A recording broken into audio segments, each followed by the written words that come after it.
మార్కాపురం జిల్లా కోమరోలు మండలంలోని Nayara petrol bunk సమీపంలో రోడ్డు ప్రమాదం చోటు చేసుకుంది. ఈ రోడ్డు ప్రమాదంలో 25 గొర్రెలు మృతి చెందాయి. పోరుమామిల నుండి మార్కాపురం వైపు వేగంగా వెళ్తున్న లారీ రోడ్డును దాటుతున్న గొర్రెల మందను ఢీకొట్టింది. ఈ ప్రమాదంలో రాయపాడి ప్రవీణ్ కి చెందిన సుమారు 25 గొర్రెలు అక్కడికక్కడే మృతి చెందాయి.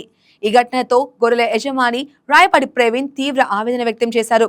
తన జీవనాధారమైన గొర్రెలు ఒక్కసారిగా మృతి చెందడంతో తాను తీవ్రంగా నష్టపోయాయని ఆయన వాపోయారు.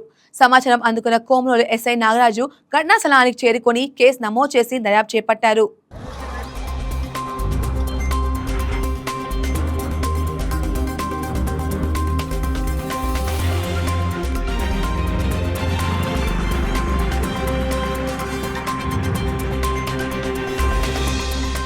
హాయ్ వ్యూయర్స్, ఈ వీడియో మీకు నచ్చినట్లయితే లైక్ కొట్టి షేర్ చేసి వైకే టీవీని సబ్స్క్రైబ్ చేసుకోండి.